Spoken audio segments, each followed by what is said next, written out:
സ്വാമി ശരണം. ആദിദ്രാവിഡ പ്രാക്തന ആരാധനാ കേന്ദ്രമായ ശബരിമലയിൽ വൃശ്ചികമാസ പുലരിയിൽ ശരണമന്ത്രങ്ങളാൽ മുഖരിതമായ മറ്റൊരു മണ്ഡലക്കാലത്തിൻ്റെ ആരംഭ ദിനമാണിന്ന്. അയ്യപ്പസ്വാമി തെരഞ്ഞെടുത്ത പുറപ്പെടാ മേൽശാന്തിമാർ ഒരു വർഷത്തെ പാദപൂജ ആരംഭിക്കുന്ന സുദിനമാണിന്ന്. മലയാള ഭാഷയിൽ അഗാധ പാണ്ഡിത്യമുള്ള മുൻ ചീഫ് സെക്രട്ടറി ശ്രീ കെ ജയകുമാർ IASന്റെ നേതൃത്വത്തിൽ പുനഃസംഘടിക്കപ്പെട്ട പുതിയ തിരുവിതാംകൂർ ദേവസ്വം ബോർഡ് നിലവിൽ വന്നിരിക്കുകയാണ്.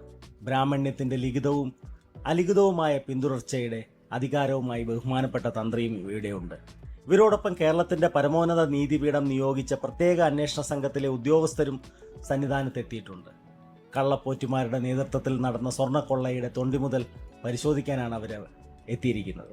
ബഹുമാനപ്പെട്ട തന്ത്രി ശബരിമല ശ്രീ ധർമ്മശാസ്താവിൻ്റെയും മുദ്രയടിഞ്ഞ് കഠിന വ്രതമെടുത്ത് കാനനപാത താണ്ടി ഇരുമുടിയേന്തി 18 പടികൾ കയറി അയ്യനെ കാണാനെത്തുന്ന കോടിക്കണക്കിന് അയ്യപ്പ ഭക്തരുടെയും മുഖ്യ കാവൽക്കാരായ അയ്യൻ്റെ ദ്വാരപാലകരായ വിഘ്നഹന്ത്രിയുടെയും ശത്രുഹന്ത്രിയുടെയും കൃഷ്ണശിലാ വിഗ്രഹത്തിൽ അങ്ങ് തിടുക്കപ്പെട്ട് ചാർത്തിയ വ്യാജ പ്യാളി പരിശോധിക്കാനാണ് അവർ എത്തിയിരിക്കുന്നത്.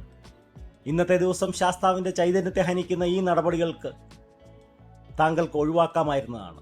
എന്നെപ്പോലെയുള്ളവർ വ്യാജപ്പാളികൾ യാതൊരു കാരണവശാലും ദേവവിഗ്രഹത്തിൽ അണിയിക്കരുതെന്ന് അപേക്ഷിച്ചിരുന്നതാണ്. ഇന്നും അതേ അപേക്ഷയാണ് ആവർത്തിക്കുന്നത്. ദേവൻ്റെ അനുജ്ഞ വാങ്ങി ഇന്ന് ഇളക്കുന്ന വ്യാജപ്പാളികൾ പരിശോധനാ ഫലം വരുന്നവരെയും അന്വേഷണം കഴിയുന്നവരെയും തിരികെ സ്ഥാപിക്കരുതെന്നും സ്വർണ്ണക്കൊള്ളയുടെ മറയായി ദേവവിഗ്രഹത്തെ ഉപയോഗിക്കരുതെന്നും താഴ്മയായി അപേക്ഷിച്ചുള്ളൂ. അയ്യപ്പസ്വാമിയുടെ ആദ്യകാലത്തെ കൃഷ്ണശിലാ വിഗ്രഹവും അത് തകർക്കപ്പെട്ടപ്പോൾ 1950 പ്രതിഷ്ഠിച്ച പഞ്ചലോഹ വിഗ്രഹവും നിർമ്മിച്ച തട്ടാവള പണിക്കന്മാരുടെ ഇന്നത്തെ തലമുറയിൽപ്പെട്ട സന്നിധാനത്തെ നവഗ്രഹ ക്ഷേത്രത്തിൻ്റെയും ഗണപതി ക്ഷേത്രത്തിൻ്റെയും 18-ാം പടിയിലെ ഭ്രമണ സ്തംഭത്തോടുകൂടിയ മണ്ഡപത്തിൻ്റെയും ശില്പിയായ തട്ടാവള മഹേഷ് മണിക്കരുടെ വിനീതമായ അപേക്ഷയാണ്. ലക്ഷക്കണക്കിന് അയ്യപ്പ ഭക്തരുടെ അപേക്ഷയാണ്. സ്വർണ്ണക്കൊള്ളയുമായി ബന്ധപ്പെട്ട ഒരു തൊണ്ടി മുതലും അന്വേഷണം കഴിയുന്നവരെ ദേവവിഗ്രഹത്തിൽ ചാർത്തി അത് മറയായിട്ട് ഉപയോഗിക്കരുത്, ദേവചൈതന്യത്തെ മറയാക്കരുത് എന്നൊരു അപേക്ഷ മാത്രമാണുള്ളത്. എല്ലാ അയ്യപ്പ വിശ്വാസികളും ഈ സന്ദേശം അധികാരികൾ സമയത്തെത്തിക്കുവാൻ ശ്രമിക്കുമല്ലോ.